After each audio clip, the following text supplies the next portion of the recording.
Mon père possède un petit service de livraison qui opère à partir de Farmington, Nouveau-Mexique. Nous livrons surtout des petits paquets au milieu de nulle part, ce qui est trop compliqué pour les grandes entreprises de livraison. Mon père est le seul employé et nous disposons de quelques camionnettes et d'une remorque. Un jour, nous recevons une livraison à Window Rock, Arizona, dans la réserve Navajo, à environ 2 heures de Farmington. Mon père reçoit l'appel pour ce travail alors qu'il est en train de se détendre avec son ami Navarro, Travis et sa petite amie. Travis mentionne qu'il a de la famille à Window Rock, qu'il n'a pas vu depuis des lustres et suggère qu'il l'accompagne.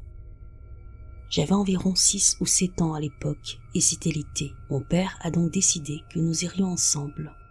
Il peut faire sa livraison très rapidement, puis pendant que Travis voit sa famille, nous pouvons aller voir Window Rock, une grande paroi rocheuse avec un grand trou qui va de l'autre côté. Nous avons dû faire le convoi dans des camions séparés, car celui de mon père était chargé de marchandises. Nous avons décidé d'emporter des talkie-walkie pour pouvoir communiquer entre nous.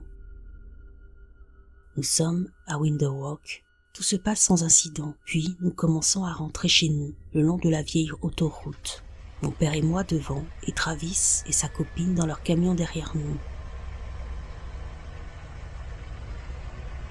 Honnêtement, je ne me souviens pas de la majeure partie du voyage, mais je n'oublierai jamais la partie suivante.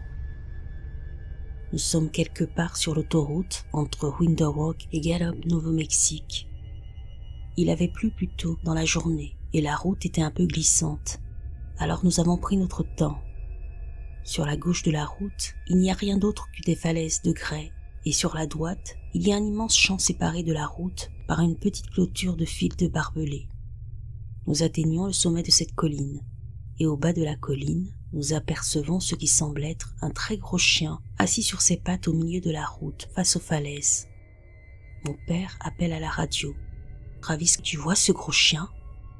Travis commence à hurler à son tour dans la radio. « Ce n'est pas un chien, accélère tout de suite et fonce sur lui. » Il n'arrête pas de crier. « S'il te plaît, fonce sur ce putain de truc tout de suite. » Alors mon père commence à accélérer et comme nous nous approchons un peu plus, je commence à le voir un peu plus clairement. Il est couvert de poils bruns, durs et emmêlés, qui semblent couverts de sang séché. Il fait toujours face aux falaises, mais au moment où nos phares l'atteignent, il se retourne et nous regarde. Et il a un visage, je ne sais pas comment le décrire autrement que comme un mélange entre le visage d'un loup et celui d'un humain. Il a l'air tordu et déformé. Au fur et à mesure que nous nous rapprochons de cette chose, nous commençons à réaliser qu'elle est vraiment énorme. Bien qu'il soit encore assis sur ses fesses, il est à peu près à hauteur d'épaule du capot du camion.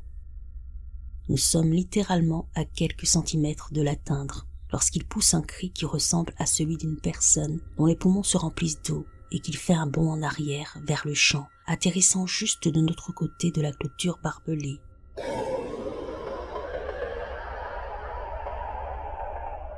Puis, d'un autre bond, il disparaît de notre vue.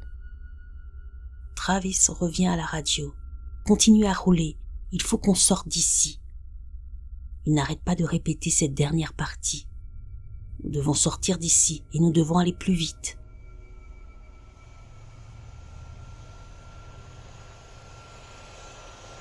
Très vite, nous roulons à toute allure et alors que nous nous approchons de la périphérie de Gallup, nous nous faisons arrêter.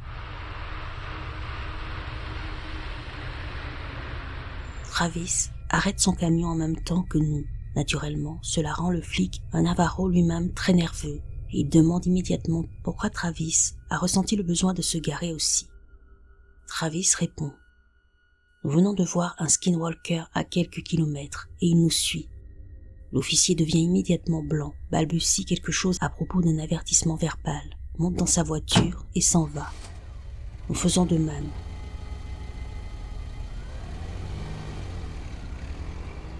Nous n'avons rien vu d'autre cette nuit-là, mais quand nous sommes rentrés à la maison, Travis a refusé de nous laisser partir sans prendre une sorte de totem Navarro censé éloigner ces créatures.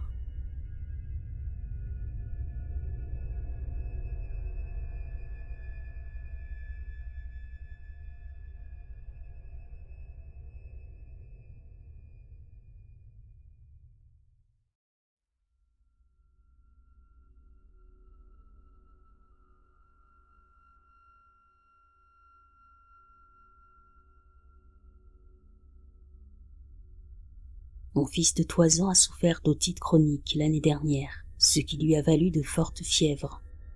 Cette nuit-là, j'ai dormi avec lui car je devais lui donner du Tylenol tout au long de la nuit pour faire baisser sa fièvre et le maintenir à l'aise.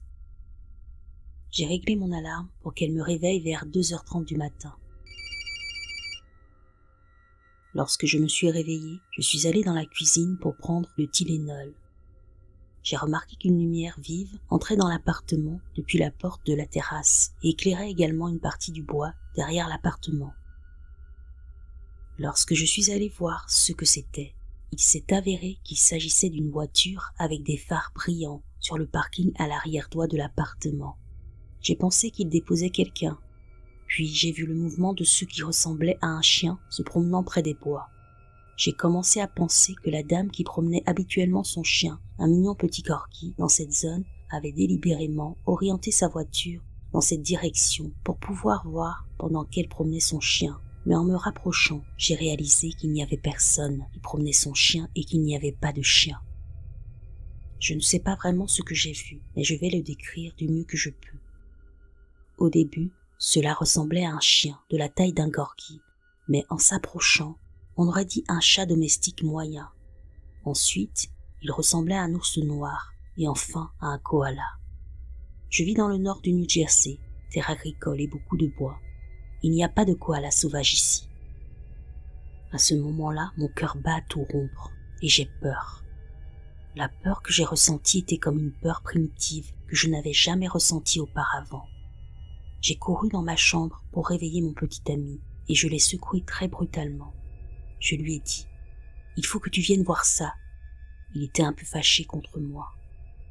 Lorsque nous regardons dehors ensemble, nous voyons cette chose se rapprocher et elle ressemble maintenant à une moufette, une bande blanche au centre et une queue touffue. J'ai dit « Oh, c'est juste une moufette » avec un petit rire. J'étais un peu gênée de l'avoir réveillée à cause d'une putain de moufette, mais à ce moment-là, je me sentais aussi soulagée que je me sois trompée. En marchant, on aurait dit qu'elle luttait pour trouver une forme. J'ai trouvé qu'elle avait l'air de se désagréger, mais aussi de se reconstituer en même temps. Je sais que cela n'a pas de sens, mais il est difficile de trouver les mots pour décrire ce que nous avons vu. Après la formation du putois, on aurait dit une personne rampant sur le sol, avec une sorte de fourrure attachée à elle autour de la jambe. Puis cela a changé à nouveau. Ce qui m'a le plus frappé, c'est que la chose semblait se désagréger ou perdre ses poils, mais qu'en même temps elle grandissait. La personne qui avait allumé ses phares les a éteints au fur et à mesure que l'animal s'enfonçait dans les bois. Cela s'est passé assez rapidement. Je dirais qu'il ne s'est écoulé que quelques minutes entre le début et la fin. Je n'arrivais pas à dormir. J'ai donc pris une lampe de poche et je l'ai braquée dans les bois pour voir si je la voyais encore, mais elle avait disparu. J'ai aussi ouvert la porte pour voir si je pouvais entendre quelque chose, mais je n'ai rien entendu. C'était très calme. J'ai eu beaucoup de mal à me rendormir cette nuit-là. Mon petit ami n'était pas effrayé, mais il était confus et stupéfait. Il ne savait pas quoi en penser. J'étais effrayée et j'avais la chair de poule. Je sais que si je ne l'avais pas réveillé pour qu'il voie ce qui se passait, il ne m'aurait probablement pas cru. Malheureusement, je sais ce que j'ai vu et je n'oublierai jamais.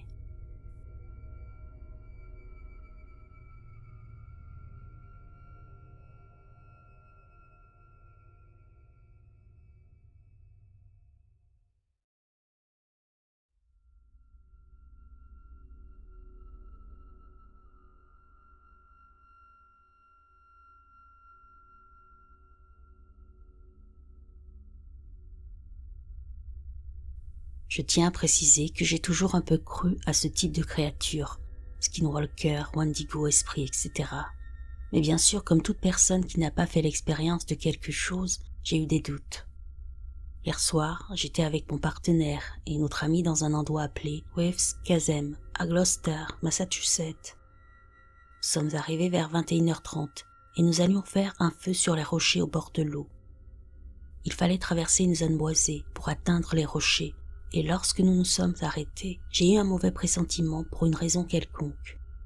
Je fais habituellement confiance à mon intuition, mais je me suis dit que j'étais juste en train de me faire du mauvais sang. Pendant que les gens avec qui j'étais regardaient le feu, je fixais l'obscurité en ayant l'impression que quelque chose nous observait. J'ai décidé d'aller sur un rocher plus éloigné du feu pour que mes yeux puissent s'adapter à l'obscurité. Et voilà que je vois une grande silhouette blanche translucide à environ 15 mètres de nous, au sommet des rochers de l'autre côté de la zone, assez haut. Elle commence à descendre les rochers. Et quand je dis descendre, je veux dire rapidement, comme plus vite qu'il n'est humainement possible, et pendant qu'elle fait cela, elle devient plus petite et prend la forme d'un animal, comme un coyote ou un loup. Je dis, est-ce que c'est un animal? Et mon partenaire regarde et comme moi trouve ça très étrange. L'autre personne avec qui nous étions n'était pas dérangée par cela, pour une raison quelconque. Il a dit qu'il l'avait vu, mais il essayait sur le moment de nous convaincre que c'était une personne. Il était ivre. Quand je vois la créature venir dans notre direction, je suis absolument horrifié à l'idée que ça va nous tuer. J'ai essayé de monter plus haut sur les rochers pour m'en éloigner. Je pensais littéralement que j'allais mourir. J'ai eu le sentiment le plus horrible et c'était vraiment la chose la plus effrayante et la plus terrifiante que j'ai jamais ressentie ou vue. J'ai sorti mon téléphone et j'ai braqué ma lampe de poche dessus et je pense que cela a dissuadé la chose parce qu'elle a fini par courir dans les bois et disparaître. Mon partenaire et moi étions complètement horrifiés et mes jambes tremblaient violemment. L'ami avec qui nous étions voulait rester pour finir son verre, mais nous voulions y aller. Nous n'avons pas pu comprendre ce qui s'était passé. Nous avons alors décidé de faire des recherches sur les skinwalkers et sur la région où nous nous trouvions. Voici ce que nous avons trouvé. Les premières choses qui apparaissent lorsque vous recherchez sur Google « Waves Chasm in Gloucester » sont plusieurs articles sur des décès survenus là où nous étions. Maintenant, chacun déclare que les morts étaient dus aux vagues qui renversaient les gens et les noyaient, mais ce n'est pas ce qui nous a fait flipper. J'ai continué à faire défiler et je suis tombé sur ce site web étrange. C'était un site web de photos d'archives, mais pour une raison quelconque, la description incluait le nom de l'endroit où nous nous trouvions. Lorsque j'ai cliqué sur le site web, je ne pouvais littéralement pas croire ce que je voyais.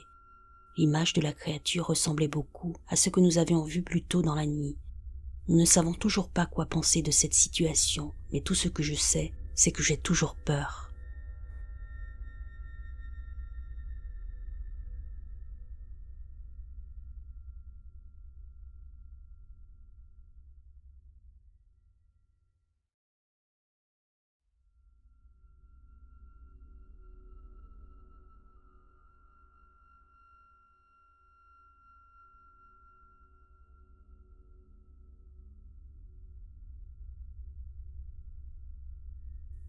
Je suis chasseur et j'aime bien particulièrement chasser le sanglier.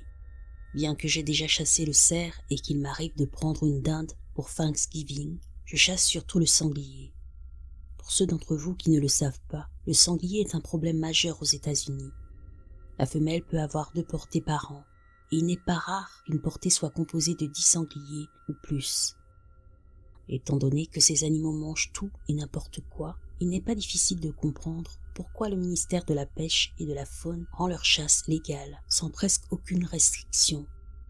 Dans mon état, il est illégal de chasser la plupart des grands mammifères avec des lunettes de vision nocturne ou thermique, à l'exception du sanglier et du coyote.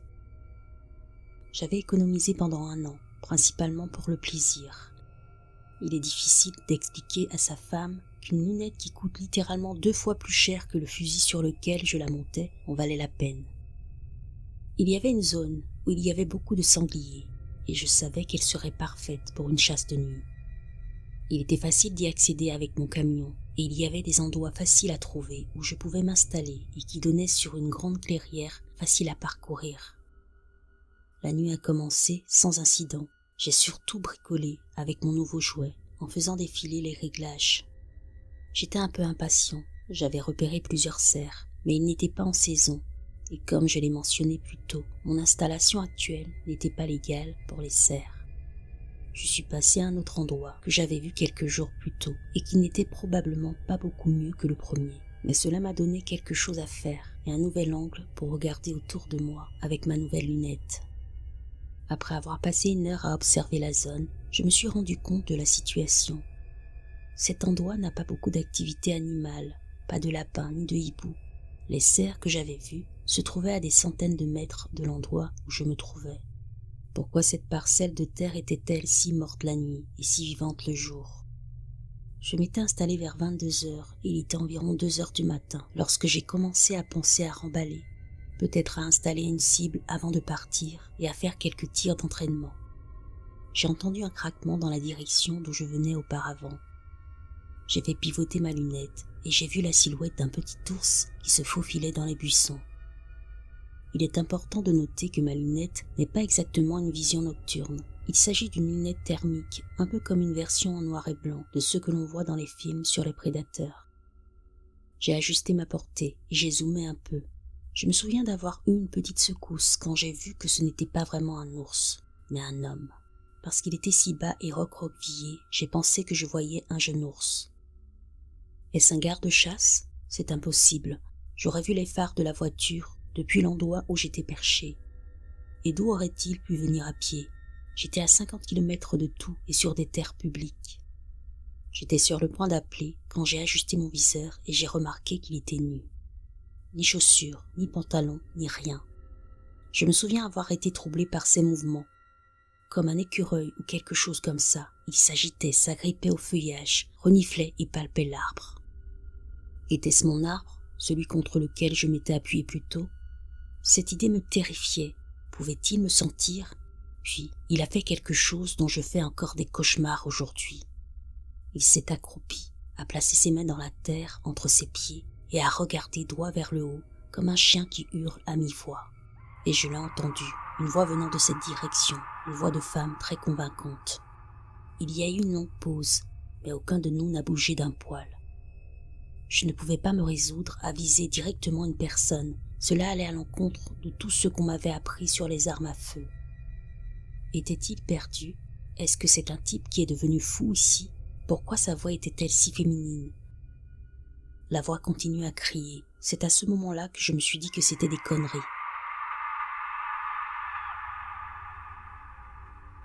Non seulement il pouvait marcher, et quand je l'ai vu pour la première fois, il traversait la terre avec aisance pour une personne nue, à tel point que je l'ai pris pour un ours. C'est un putain de piège. Ce type essaie de m'attirer à lui avec une routine de demoiselle en détresse. Heureusement, le manque d'activité avant m'avait poussé à remballer la plupart de mon matériel. Je pense que j'ai peut-être laissé derrière moi un chapeau, un tapis de sol, et je n'en avais rien à foutre à ce moment-là. Je l'ai quitté des yeux un instant pour enfiler mon sac. J'ai bouclé ma sangle de poitrine et je me suis précipité sur mon fusil. À ma grande horreur, il était dans la même position, mais son visage regardait dans ma direction. Comment avait-il pu m'entendre me lever et mettre mon équipement? Il devait être à 150 mètres de moi. « Va te faire foutre !» ai-je crié dans cette direction. Il s'est redressé et j'ai été frappé par sa taille et sa maigreur. Il mesurait facilement 1m80 et était très maigre. Il a fait quelques grandes enjambées dans ma direction et j'ai instinctivement envoyé une balle au-dessus de sa tête dans les arbres. Il était vraiment effrayant, mais il ne m'avait pas vraiment menacé. Qu'allais-je dire aux flics? Je ne voulais pas tirer sur quelqu'un et je n'étais pas prêt à le faire. Il s'arrêta net et se mit à 4 pattes. Le prochain va te faire foutre, il est resté à 4 pattes, et cette fois j'ai visé le centre de son corps. Ses yeux étaient juste au-dessus de l'herbe, comme ceux d'un gros chat. J'essayais d'arrêter de trembler et je savais que ma voix s'était un peu brisée lors du dernier avertissement. J'étais terrifié. Cet affrontement n'a probablement duré qu'1 minute ou 2, peut-être moins, mais j'ai eu l'impression qu'il durait une éternité. En un instant, il s'était lancé vers la gauche, en direction de la ligne d'arbres opposée à la route. J'avais du mal à le regarder dans mon champ de vision, tant il se déplaçait rapidement. Il a disparu dans les broussailles, et j'ai envoyé une autre balle dans sa direction. J'ai finalement laissé tomber. Je n'étais pas loin de mon camion et je voulais sortir de là. Je l'entendais au loin, criant dans un son bizarre qui pouvait être un rire ou un cri. J'ai grimpé le sentier et je suis arrivé à mon camion, essoufflé.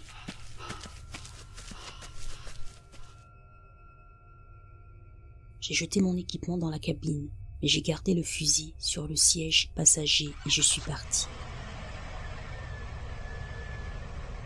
pendant longtemps, j'ai raconté cette histoire en pensant que j'avais repéré quelqu'un de dérangé qui vivait comme une sorte d'homme des cavernes. J'ai signalé l'incident au service de la pêche et de la chasse, mais tout ce qu'ils ont fait, c'est me réprimander pour avoir chassé seul la nuit, et je n'ai jamais reçu de nouvelles. Ce n'est lorsque j'ai raconté cette histoire lors d'une excursion en camping que mon neveu m'a parlé des Wendigo, des Reik et des Skinwalkers. Mon histoire l'a effrayé parce que l'endroit où nous campions était techniquement la même forêt que celle où j'avais vu ce bâtard, à seulement 80 km à l'est. Il était tellement effrayé que sa mère, ma cousine, a dû le ramener à la maison. Elle était vraiment furieuse. Je ne dis pas que ce que j'ai vu était vraiment un Wendigo ou un Skinwalker. Je dis que si une telle chose existe, j'ai peut-être évité le pire cette nuit-là.